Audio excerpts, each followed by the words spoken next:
Hey guys, welcome back to my channel Sneha status. আরও একটা new mini ব্লগে তোমাদের সকলকে ওয়েলকাম। নববর্ষের দিন সন্ধ্যেবেলা চলে এলাম রয়্যাল ইন্ডিয়ান রেস্টুরেন্ট। নববর্ষ বলে কথা, আর বিকেলবেলা একটু খাওয়া দাওয়া হবে না, তা কি কখনো হয়? তাই জন্য কিন্তু চলে এলাম রয়্যাল ইন্ডিয়ান রেস্টুরেন্ট। যদিও নববর্ষের বিকেলবেলা বুঝতেই পারছো কতটা ভিড়, তো তাই জন্য কিন্তু একটু ওয়েট করতে হয়েছে। তো এদের কিন্তু নিচের দিকটা মানে দ্য রয়্যাল ইন্ডিয়ান রেস্টুরেন্টের নিচেরটা কিন্তু একটুখানি নন এসি, আর উপরটা কিন্তু এসি। তো আমরা কিন্তু চলে এসেছিলাম এসিতে।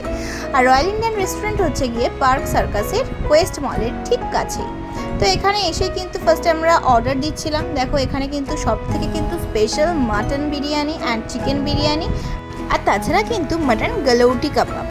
আর মাটন গালৌটি কাবাবটা কিন্তু এখানে খুব স্পেশাল। স্টার্টারটা অর্ডার দিয়েছিলাম মাটন গালৌটি কাবাব, বাট মাটন গালৌটি কাবাব আর স্টার্টারটা খাওয়া হয়নি, তো কাবাব আর বিরিয়ানিটা একসাথেই সার্ভ করে দিয়েছিল। আর অর্ডার করেছিলাম chicken biryani and cold drinks. যদিও আমি এখানে চিকেন বিরিয়ানি অর্ডার দিয়েছিলাম, তোমরা যদি এখানে লখনৌ চিকেন বিরিয়ানিটা কিন্তু অর্ডার দাও তাহলে কিন্তু এখানে তোমাদেরকে কিন্তু আলু বা ডিম কিছুই দেবে না।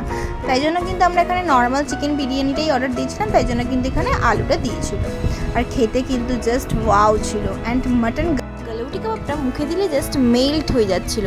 অ্যান্ড এখানে স্টার্টার হিসেবে গালৌটি কাবাবটা বেস্ট। অ্যান্ড রাইসের পরিমাণটা বিরিয়ানিতে এতটাই দিয়েছে, দেখতে পাচ্ছ আমি আর খেতে পাচ্ছি না, জাস্ট মাঝখানে কিন্তু আমি বর্ডার করে খাচ্ছিলাম। অ্যান্ড দেখো তোমরা যদি নিয়ে যেতে চাও পার্সেল করে বাড়ির জন্য, তাহলে সেটার জন্য কিন্তু নিচেই ব্যবস্থাটা রয়েছে। নিচে মেনু কার্ডও রয়েছে, যদিও উপরে কিন্তু মেনু কার্ডের থেকে জাস্ট 20 to 30 রুপিস একটুখানি বেশি হবে, বাট নিচেও কিন্তু প্রায় একই দাম রয়েছে। তোমরা সেখান থেকে কিন্তু পার্সেল করে নিয়ে যেতে পারো। আর এভাবেই কিন্তু কাটলো আমার নববর্ষের বিকেলটা। তোমরা কীভাবে বিকেলটা কাটালে অবশ্যই কমেন্ট করে জানিও। ব্লগটা ভালো লেগে থাকলে একটা সাবস্ক্রাইব অ্যান্ড লাইক করে দিও।